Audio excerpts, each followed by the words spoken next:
se pueda notar que uno es cruel cuando uno hace el comentario, pero cuando uno realmente trata de ser objetivo y se va a la historia, uno se pone a ver la proporción de muertos que tiene esa epidemia, que todavía no es epidemia, dicho sea de paso, ese brote de coronavirus en China, y todavía,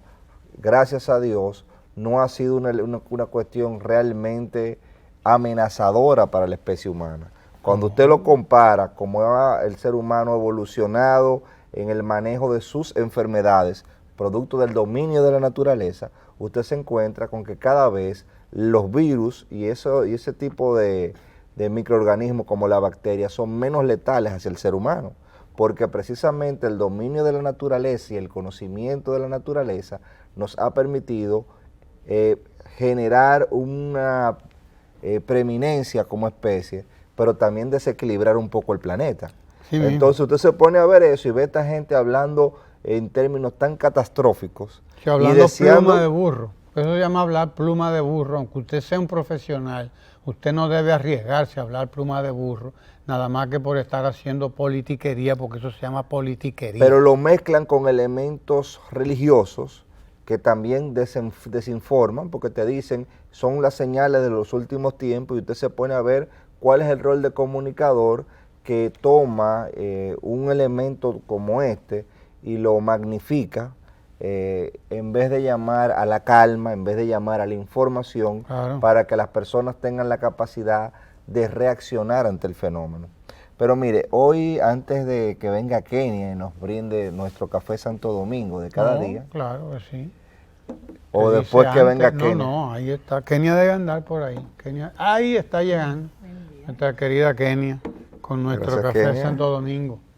Nuestro café Santo Domingo que nos libra de todos los azarosos. Kenia, muchísimas gracias a Kenia, muchas gracias a Industrias Banilejas que está presente aquí en Ojalá todos los días, espantando los malos augurios, los malos augurios, sí, las Mire, malas influencias. A alguien que le gustaba mucho el café, se conmemora hoy el 167 aniversario de José Julián Martí Pérez, José Martí,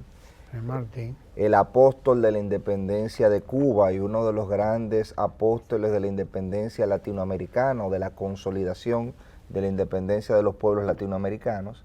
como fue José Martí, quien tiene una relación y tuvo una relación, digo tiene porque su legado está vivo,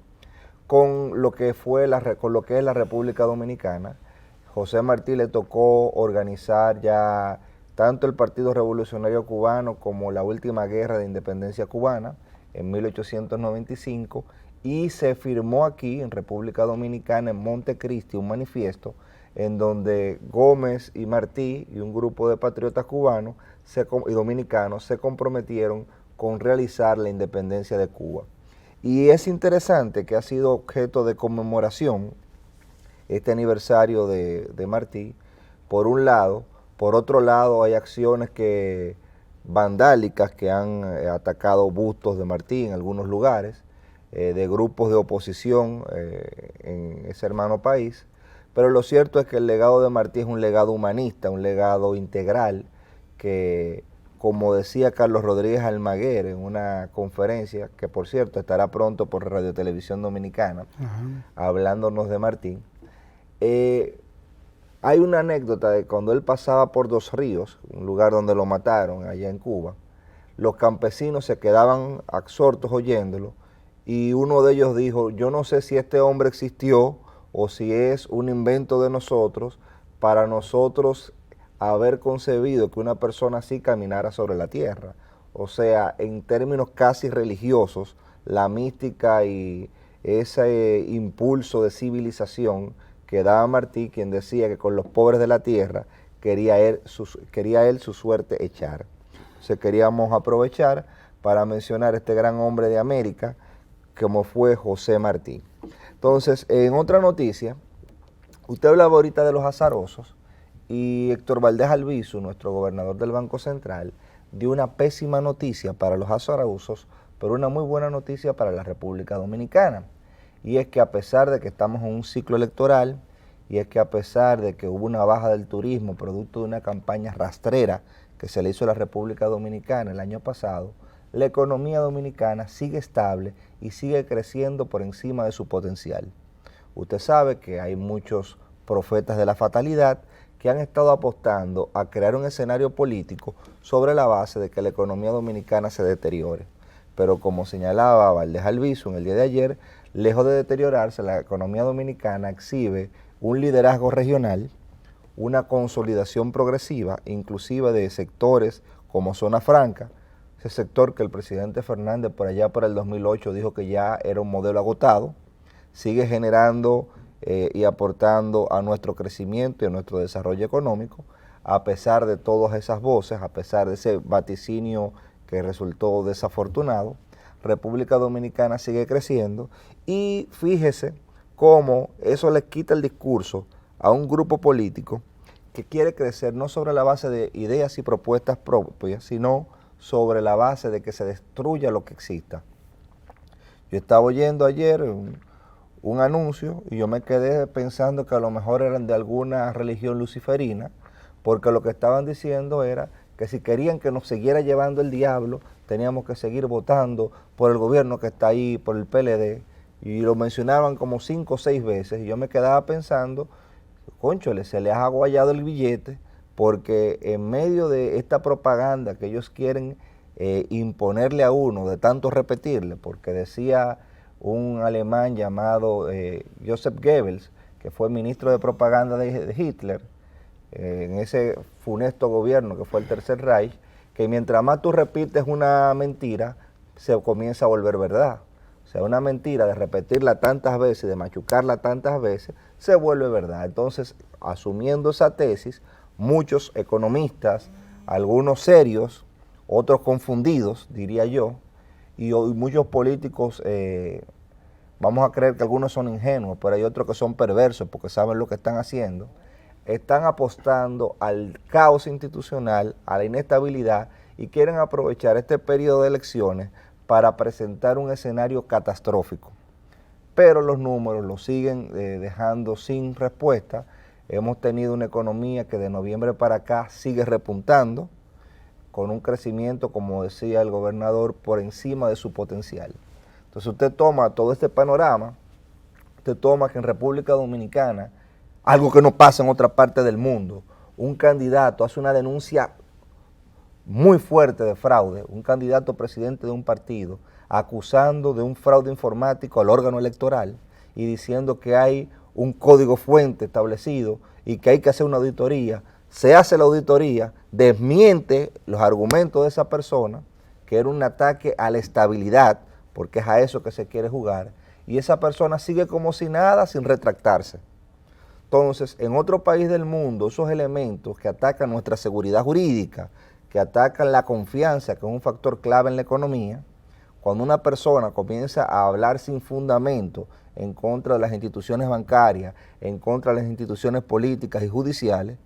en otros países del mundo eso es tenido muy en cuenta, cuando se habla sin fundamento, porque la información y el derecho a informar debe de ser veraz. Hay gente que ha confundido lo que es el derecho a la libertad de expresión con el libertinaje a la libertad de expresión, que permite usted decir lo que usted quiera sin ningún tipo de consecuencia y sin ningún tipo de miramiento. Cuando el derecho a la libertad de expresión, que incluye inclusive la información y el derecho a usted buscar información, tiene que ver con el derecho de mantener a la población informada, si usted es periodista, y que esa información sea veraz. Cuando se dice que sea veraz, no es que usted diga una sola cosa, sino que cuando usted la diga, usted crea que lo que está diciendo es una cuestión verdadera y haga un mínimo de investigación. Pero no que usted diga cosas que usted sabe que son falsas con la intención de dañar y usted se ampare en la libertad de expresión, o usted diga cosas que lesionen los derechos de otro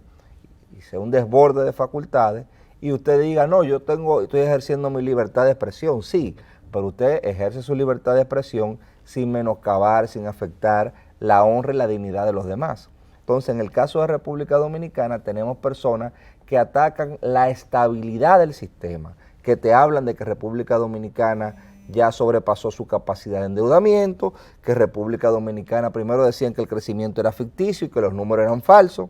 Como ya no pueden decir eso porque los números son corroborados por la Comisión Económica para América Latina, la CEPAL, por el Fondo Monetario Internacional, por el Banco Mundial, ahora dicen que sí, pero que estamos rumbo a un desplomamiento del sistema, a que todo se caiga, a que eso ha sido sobre la base de un endeudamiento exacerbado, que ese endeudamiento ya llegó a su límite, y cada vez que construyen una cosa de esta, se le cae.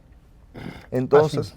la República Dominicana tiene que crecer y va a seguir creciendo, pero sobre la base de un criterio de nación. Y da pena que sean personas que participaron en esa Estrategia Nacional de Desarrollo, quienes no entiendan la visión de un mantenimiento de esos objetivos a largo plazo. De ahí la necesidad de la continuidad,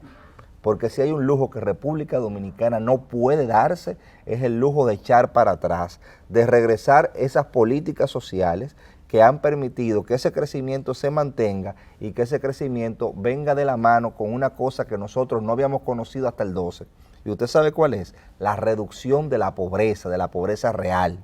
porque habíamos crecido, pero no se había reducido la pobreza. La pobreza se viene a reducir y esa pobreza extrema, que es la que pica, a partir del 2012. Y no hay que irse muy lejos, pero nada más el 4% para la educación, con solamente haber hecho eso, si el gobierno solamente hubiese hecho eso, hubiese sido, nada más con eso, un gobierno verdaderamente revolucionario, solamente con garantizar a los niños esos alimentos y garantizarle a los maestros un estímulo para que se mejoren, pero no ha sido eso solamente. Entonces, ese esquema de estabilidad es lo que nosotros como sociedad tenemos que seguir impulsando.